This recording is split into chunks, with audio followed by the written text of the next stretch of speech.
Good evening, ladies and gentlemen. It is I, the voice that makes a moist, your favorite color commentator, here to give you my review for Monday Night Raw, February 4th, 2019.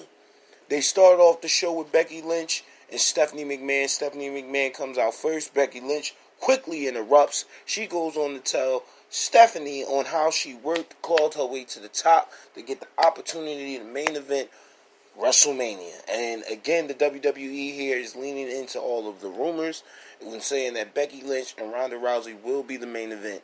Now, Ronda is rumored to not be inside the WWE for much longer after this. So, Becky Lynch picking up a win here would not be bad for the company. The big hovering cloud over all of this is Charlotte Flair. How do we get Charlotte Flair in here? And I think this, listen to this, after I explain this, I think this is how we get it in there. This is how we get Charlotte Flair into the main event. Listen to this. Becky Lynch was suspended because of her injury to her knee. Now, she's been battling with an injury for a couple of weeks now. Ever since the Royal Rumble, after Nia Jax pushed Becky Lynch off of the steps, she kind of twisted her knee. So, with that being said, I think that's the window that they used to get Becky Lynch into this feud. Charlotte Flair into this feud with Becky Lynch and Ronda Rousey and make it a three-way dance at WrestleMania for the main event, the Raw Women's Championship. This is big news, guys. If the WWE can do some decent storytelling and pull this off, I think this will be a big coup for women as far as the pay-per-views go, as far as the notoriety. Now, other companies have already done this. TNA, ROH had a main event, a women's main event for one of their major shows. So, this is very interesting to see how far they can take it, how far they can go with this, okay? Ronda Rousey, after Becky Lynch was suspended, she, of course, attacked Stephanie McMahon, telling her, you don't have to do anything you don't want to do, and if you do that, I shouldn't be blamed for what I have to do next. So, of course, a fight breaks out between Stephanie McMahon and Becky Lynch. Becky Lynch, of course, being the skilled professional, gets the upper hand, beats the shit out of fucking Stephanie McMahon, and pretty much got escorted to the back. As she's being escorted, she's met with Ronda Rousey. Ronda Rousey cuts a heated promo, more mad at Becky Lynch for ruining her opportunity to fight Ronda Rousey at the main event for WrestleMania 35. Now, the biggest issue here is that, one, Ronda, I love what you're doing with this whole angry, I'm a baddest bitch in the planet thing. Keep this, Ronda. Don't flip-flop and go to happy, silly Ronda. You don't know what Ronda you're getting here. Becky Lynch looked like a stone cold boss by not saying anything at all. I feel as though Ronda Rousey's promo was a little overworked and forced.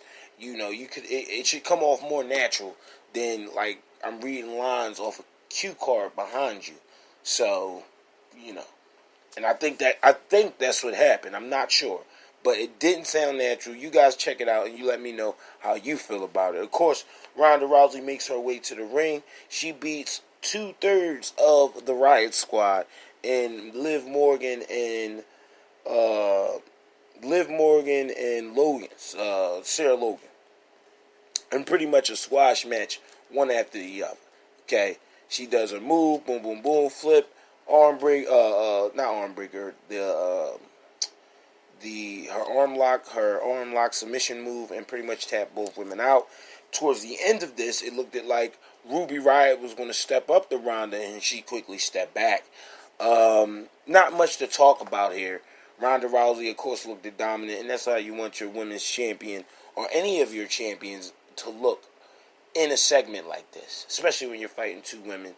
You're building heat and momentum for you and Becky Lynch at WrestleMania. But my biggest issue here, you're building this where, okay, what's the women's match for the Chamber? Has the Chamber eliminated a women's match for the Raw Women's Championship? Because I feel as though there should be another contender before we even start talking about Becky Lynch. And if not now, again, Ronda needs all of the ring work she can get. So if you just put her maybe in a tag team match, have Becky Lynch pick a tag team partner of her choosing, and have Ronda Rousey pick Natalia, and they go at it.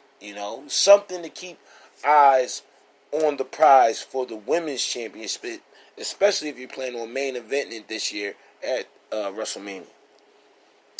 We get a number one contender match for the tag team championships. We have the Revival, the Lucha House Party, the B Team, and Heavy Machinery. Now, this match here was done on Monday Night Raw. This match was done on SmackDown Live last week. The difference in the two matches, I believe SmackDown, where they had an elimination stipulation, where if a team got pinned, they were quickly eliminated. I think this would have worked better under the umbrellas of a Monday Night Raw, because again, you have 3 hours to fill. So I think an elimination tag team match, an elimination 4-way tag team match for the number one contender for your tag team titles should be okay. It should be okay. I feel as though the WWE really dropped the ball. Of course, the Revival picks up the win here. The only problem I have with this, unless if the Revival is going to win the tag team championships, they shouldn't have won this match. Because I feel as though after loss, you're not building these guys. And, of course, that would make the Revival turn around and say, fuck the WWE, I'm going to All Elite Wrestling. And, again, we discussed this on the JP show. The Revival's not going anywhere anytime soon. They're scheduled to be with the WWE until 2020, April. Okay? So, everybody talk about the Revival and the leave, this, that, and the third. I just think, same with Dean Ambrose. I think this is just something to talk about, and, nothing's really going to happen. I'm with the best company for my profession on what I do. Why would I leave that? So, that's my attitude towards it. It makes more sense that way than versus looking at it, they're walking out the door and going directly to an AEW, who, again, at this point, as far as I'm concerned, and we'll know more come Thursday, and we'll report on that as well, as far as I'm concerned, they don't have a TV deal yet, because nothing's in black and white. A in-ring segment with Kurt Angle. Kurt Angle looks like he's at the end of his rope. He's not happy with his last run within the company of the WWE, with losses to Drew McIntyre and Baron Corbin. Out comes Baron Corbin and Drew McIntyre to pretty much bombard whatever the fuck Kurt Angle had going on. Just to remind Kurt Angle that he lost to him, and he really lost to freaking Drew McIntyre. Drew McIntyre beat the living crap out of Kurt Angle. I feel bad for the old man. They went on to say that he doesn't have it in the ring anymore. They started to surround Kurt Angle and really beat him up, rough him up. Out comes the monster amongst men, Braun Strowman, for the save on Kurt Angle. This was pretty much set up for your main event later on in the night. We have another number one contender match for the tag team championships in the women's division, the brand new tag team championships. Now, in prior episodes, I said that these titles will be exclusive to Monday Night Raw. That's not true. These titles will be spread across Monday Night Raw and SmackDown Live, which is fine.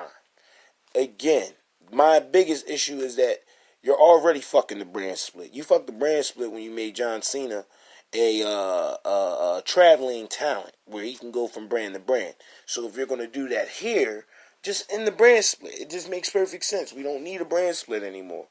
Those 4 to 5 tag teams that you have on Monday Night Raw can blend in with the 3 tag teams that you're using on SmackDown Live. In the brand split. That's the way I see it.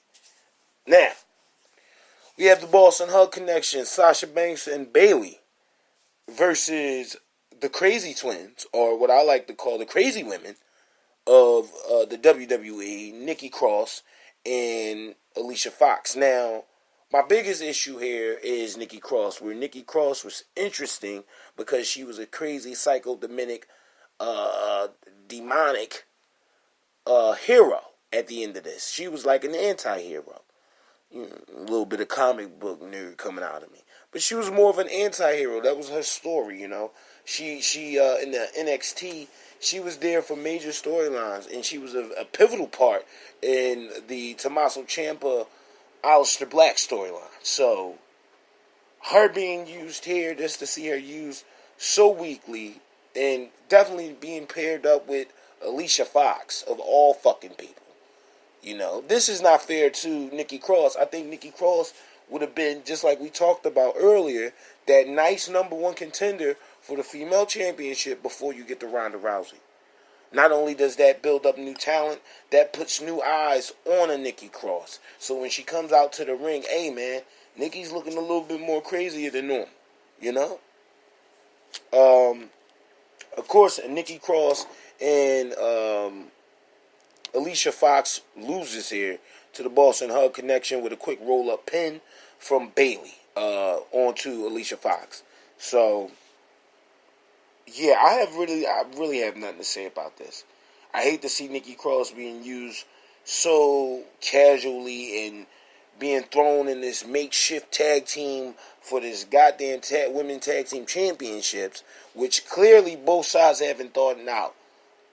Clearly, because you have maybe a handful of tag teams in this damn thing that kind of makes sense. You know, freaking fucking Alexa Bliss and Mickie James, that makes sense. Fucking Tamina and freaking Nia Jax makes sense, okay? The Iconics make sense. The Boston Hug Connection makes sense. I feel as though they're winning this damn thing, so I can't be mad, but so mad.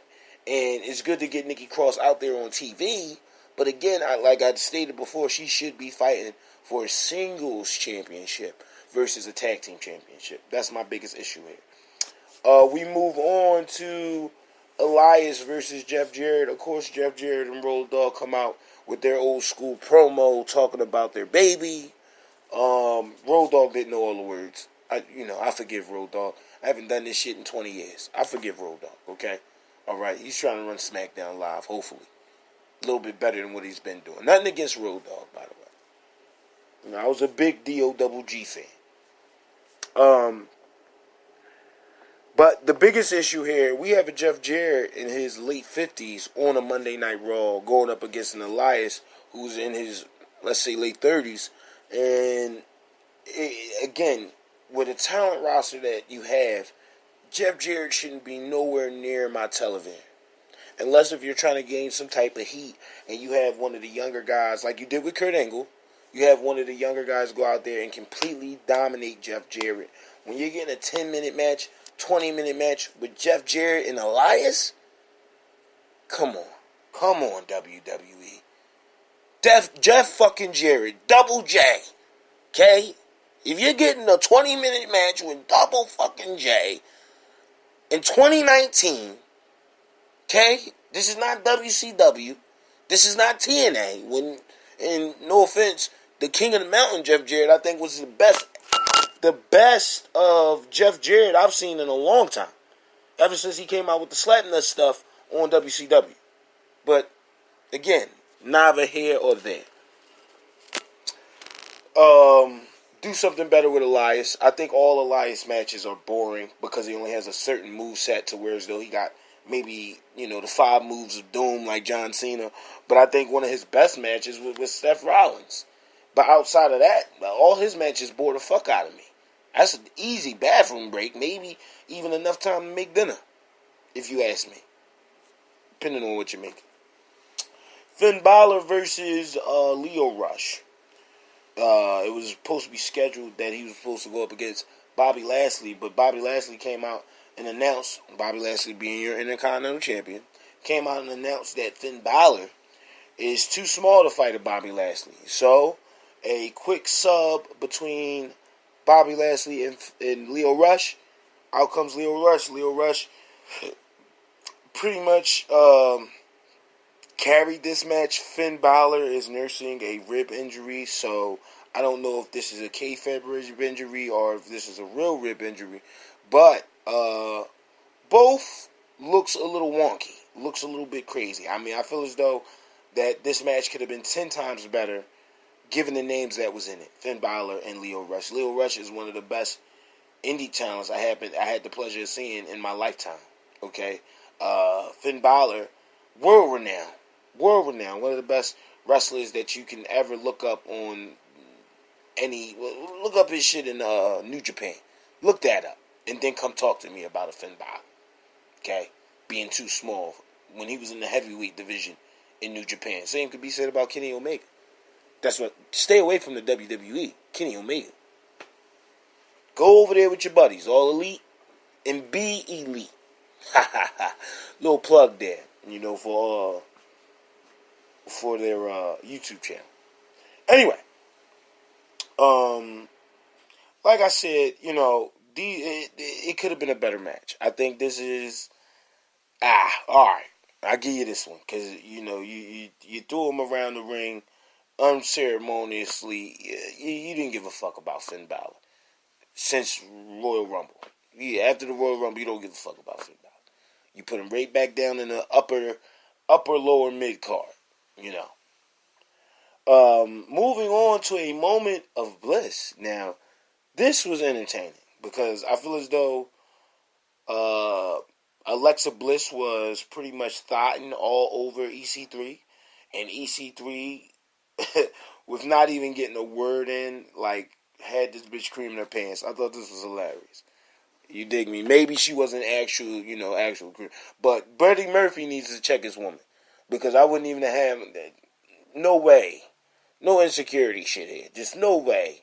And just in this segment, the words that was used, the verbiage that was used, and the looks that was shot at EC3 from Alexa Bliss, it's like she's looking at a goddamn steak, and she's ready to dig the fuck in. Not saying that she eats raw meat or anything. She could be a vegan.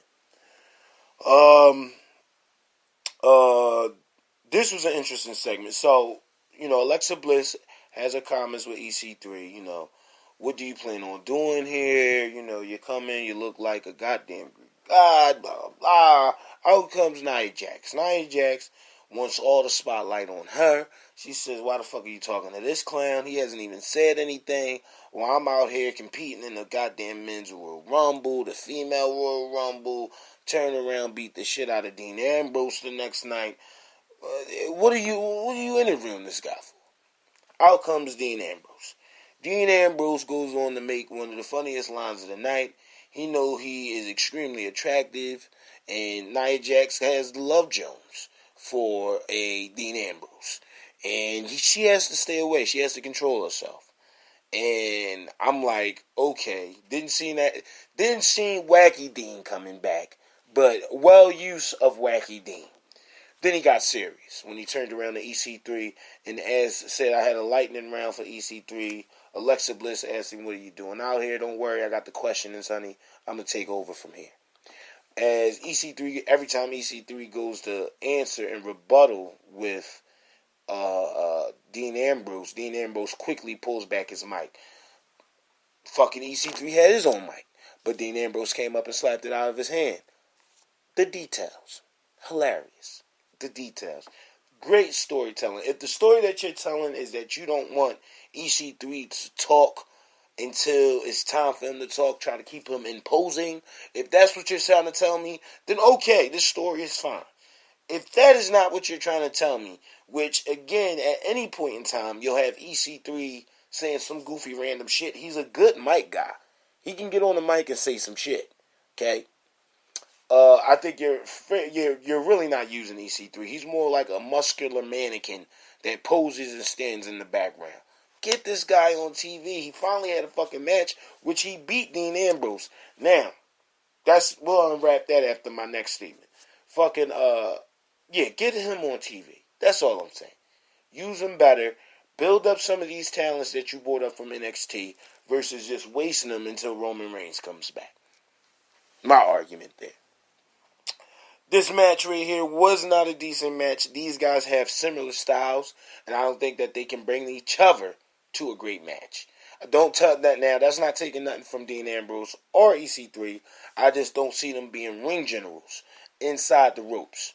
That's my argument. Now, as we all know, EC3 picked up the win here. Dean Ambrose is being buried. That I don't think that not one bit. Even though I know his contract is up. I think Dean Ambrose is doing his best trying to put people over on his way out the door. But I do not believe in my heart of hearts that they're going to bury Dean Ambrose. There's no need to do that. Yeah, Dean Ambrose is going to do the jobs before he leaves, without a doubt. Without a doubt. But burying one of the former members of the Shield, a former Intercontinental Champion, former Glam Slam Champion. I'm not even going to go over all the titles he had, because he's had all of them. This is the guy you're going to bury on his way out? You want him to come back, don't you? Just throwing it out there. Of course, in our main event, you had Kurt Angle and Braun Strowman versus Baron Corbin and Drew McIntyre, I believe here. Hold on. I'm sorry. Forgive me. Let me clear my throat. Oh, have mercy, babe.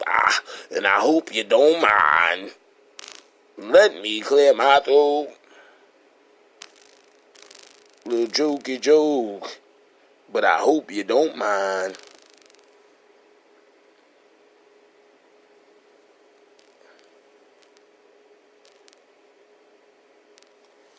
Okay. So yeah, of course, Kurt Angle and Braun Strowman pick us up the win here.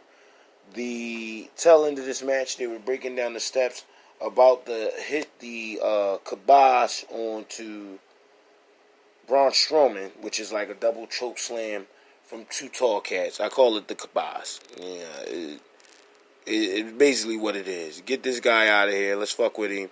Throw him through this table. Call it a day. Game over. Of course, Kurt Angle picks up the stave. Baron Corbin and Drew McIntyre run off. And pretty much Braun Strowman looks strong here. Kurt Angle, the good guys win. These guys walk away looking clean. I want them, my final thoughts on this episode of Monday Night Raw. I want these guys to finally start using the NXT call-ups properly. You see heavy machinery. No Lacey Evans in this episode, but who cares? The misuse of Nikki Cross really upset me, but I can get over this if you come back, you bounce back with something that's reasonable for Nikki Cross, like a shot at the Women's Championship with Ronda Rousey. Have her win a little quick number one contender match. And I bet you'll be better for it. My opinion. Have her do something like that. And, of course, it'll all work out. Also, love how they're using Becky Lynch here. You know, I love the story that they're telling. I truly believe that this is the way that they're trying to get Charlotte Flair into the main event at WrestleMania to make it a three-way match. I think you'll go through a period of time where you hear Becky Lynch is not going to be able to make the match. They'll have a qualifying match between both brands.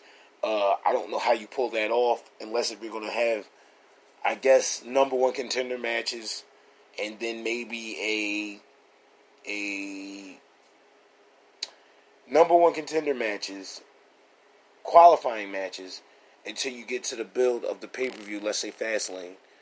And you build up the fast lane, you have the number one contender of Raw, whoever that may be, and the number one contender of SmackDown, Charlotte Flair, go one-on-one. And then if Charlotte wins or the other person wins, they are now the representative of Becky Lynch, who's not able to do anything. They're now the representative of Becky Lynch. They're going to WrestleMania. Out comes a Becky Lynch who's 100% and never lost her opportunity. And that's how you get Charlotte Flair and Becky Lynch to WrestleMania to face Ronda Rousey. I think this is going to be a great matchup. Other than that, like I said, with the Revival, please give them the tag team championships. Doesn't make sense for them to keep losing. Also, just pretty much a decent episode. I think they could have done a lot of things better, like I said in the review. But for the most part, pretty good show. I give it a 3 out of 5. Right in the middle, bro. Of course, as always, check us out on Facebook, Instagram, Twitter, Wrestling Amino. Tumblr. We're currently on Tumblr now. I just started us a new Tumblr account for all my wrestling fans that is out there on Tumblr and want to give a little gift to JP. You go on and do that. Press that slam that like button. Press that subscribe button. Tune into one of the realest mofos on the YouTube currently talking wrestling. I'm JP the Outlaw. I'm going to get up out of here. Peace and the grease. Enjoy your night. I will be back with a SmackDown review. Also, I have a preview or let's say predictions of what the WrestleMania card might look like from my perspective. So if you're into that, you want to take a listen to that, that'll be later up. That will be up on the channel later this week. If you have time to check out my Mixer channel, which is where we do all our live gameplay, I'm having a walkthrough episode, maybe an hour worth of gameplay of Resident Evil. I'm getting that game this week. Also, my AEW roster reveal will be up there shortly. So please check it out. You got 14 days to look at all videos on Mix. And let me know. Tell me how it is, man. Don't forget, JP the Outlaw is with you. I'll leave you with these kind words. Be safe and take care of each other.